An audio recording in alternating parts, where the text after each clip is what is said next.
आपने कभी अपने बॉयफ्रेंड या गर्लफ्रेंड के इंस्टाग्राम अकाउंट के, व्हाट्सएप अकाउंट के या फिर उसके फोन के या जीमेल के पासवर्ड को मांगा है, या फिर कभी भी आपने अपनी जान से भी ज्यादा प्यारी पार्टनर के फोन के पासवर्ड को शेयर किया हो?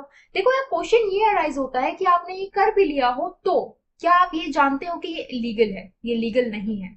आज हम बात करेंगे इसी चीज के बारे में कि क्या किसी का पासवर्ड लेना साइबर क्राइम हो सकता है या नहीं, और अगर साइबर क्राइम है और अगर आप ये कर रहे हैं और करते हुए पकड़े गए हैं तो क्या आपको जेल होगी या नहीं होगी। देखो, अगर आप रिलेशनशिप में हैं तो ये वीडियो आपके लिए बहुत ज्यादा हेल्पफुल रहने वाली है, बहुत ज्यादा इंपॉर्टेंट रहने वाली है, आपको देखनी चाहिए। अगर आप रिलेशनशिप में नहीं भी हैं और आप सोच रहे हैं इन फ्यूचर में आने के बारे में तो भी देखनी चाहिए। अगर आपका कोई फ्रेंड रिलेशनशिप में है तो इस वीडियो को उसका शेयर जरूर कर देना, उसे जरूर देखनी चाहिए। अब देखो, कुछ चीजें लाइफ में ऐसी होती है जो हम नॉर्मल समझ के ना करते रहते हैं, बट हमें पता नहीं होता कि वो चीजें कितनी ज्यादा इलीगल है अगर सामने वाला उनके अगेंस्ट कोई भी किसी भी तरीके का स्टेप ले ले। ठीक है, तो उसी चीज को आज हम डिस्कस करेंगे। क्वेश्चन ये है कि पासवर्ड लेना क्या साइबर क्राइम है? तो देखो, आंसर में अगर इसके मैं बताऊं अकॉर्डिंग टू लॉ, तो इंफॉर्मेशन टेक्नोलॉजी यानी कि आईटी एक्ट 2000 के मुताबिक किसी का पासवर्ड बिना उसकी परमिशन के लेना इलीगल है। ठीक है, ये इलीगल हो सकता है। सेक्शन 66C अगर आप देखेंगे तो ये कहता है कि अगर आप किसी का पासवर्ड या आइडेंटिटी मिसयूज करते हैं तो उसके लिए आपको 3 साल की जेल, साथ में 1 लाख रुपए तक का जुर्माना देना पड़ेगा, फाइन देना पड़ेगा।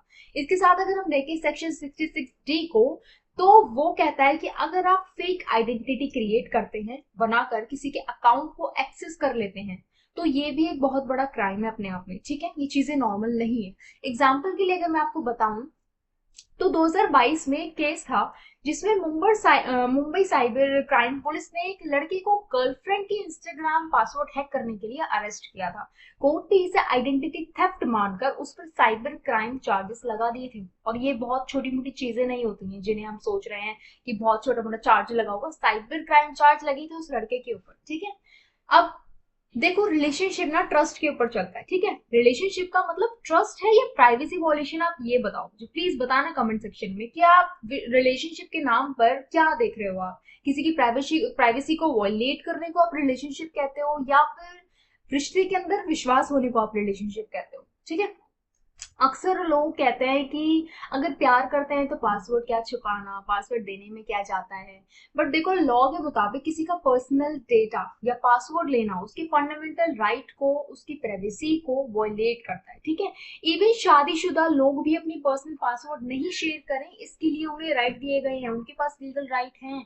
तो आप तो अनमैरिड हो, क्यों अपना पासवर्ड शेयर करो? या फिर कोई क्यों ही आपसे पासवर्ड ले? क्या राइट है उन्हें? कौन से हक से वो मांग रहे हैं? ठीक है, इलीगल है। केस का तो 2023 के केस में दिल्ली हाई कोर्ट ने कहा कि पासवर्ड शेयर करना ट्रस्ट का इशू हो सकता है, लेकिन लीगली फोर्स नहीं किया जा सकता। ठीक है भैया, ये आपके ट्रस्ट का इशू है, लेकिन इस आपके ट्रस्ट के इशू के चक्कर में हम इसे लीगली फोर्स तो नहीं कर सकते किसी के ऊपर। ठीक है, अब देखो, नेक्स्ट क्वेश्चन एक ये भी अराइज होता है कि क्या पासवर्ड लेना, मतलब पासवर्ड जो हम ले लेते हैं किसी का, तो क्या वो हैकिंग है? तो देखो, अगर आपने किसी के फोन या लैपटॉप से चुपके से पासवर्ड देख लिया है, किसी ट्रिक से, किसी भी चीज से निकाल लिया है, तो ये भी अनऑथराइज्ड एक्सेस माना जाएगा। ठीक है, इसे हम लीगल नहीं कहेंगे। आईटी एक्ट के सेक्शन 43 और 66 के मुताबिक बिना परमिशन किसी का अकाउंट एक्सेस करना हैकिंग के अंडर में आता है। बिना परमिशन के अगर आप उसका अकाउंट एक्सेस कर रहे हो तो वो हैकिंग है। एग्जाम्पल के लिए अगर मैं आपको बताऊं तो देखो, बॉलीवुड सेलेब्स और पॉलिटिशियंस के अकाउंट हैक होने पर तुरंत साइबर क्राइम पुलिस एक्शन लेती है। ठीक है, ऐसे ही केस में एक लड़की ने अपनी बॉयफ्रेंड के फेसबुक अकाउंट को हैक किया और उसके दोस्तों को मैसेजेस कर डाले। उस पर भी साइबर क्राइम का केस फाइल हुआ था, पता है? उसके ऊपर भी साइबर क्राइम का केस फाइल हुआ। तो देखो, ऐसा नहीं है चीजें लड़के ही करते हैं, लड़कियां भी करती हैं।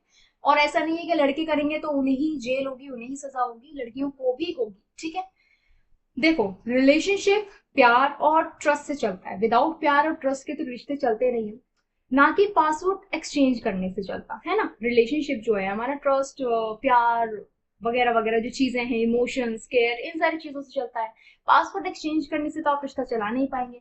अगर आप किसी का पासवर्ड बिना उसकी परमिशन के ले रहे हैं तो आप लीगल मुसीबत में पड़ सकते हैं। तो सोचिए, क्या आप अपने प्यार के चक्कर में साइबर क्राइम चाहेंगे? क्या आप साइबर क्राइम के अंदर ही फंस जाएं? अगर आपको ये वीडियो बहुत ज्यादा इन्फॉर्मेटिव लगी हो तो प्लीज इस वीडियो को लाइक करें, शेयर करें अपने दोस्तों के साथ, और कमेंट में जरूर बताएं कि क्या आप अपने बॉयफ्रेंड गर्लफ्रेंड का पासवर्ड अभी भी उनसे मांगेंगे, ये शेयर करेंगे या नहीं। अब आप सचेत हो गए हैं।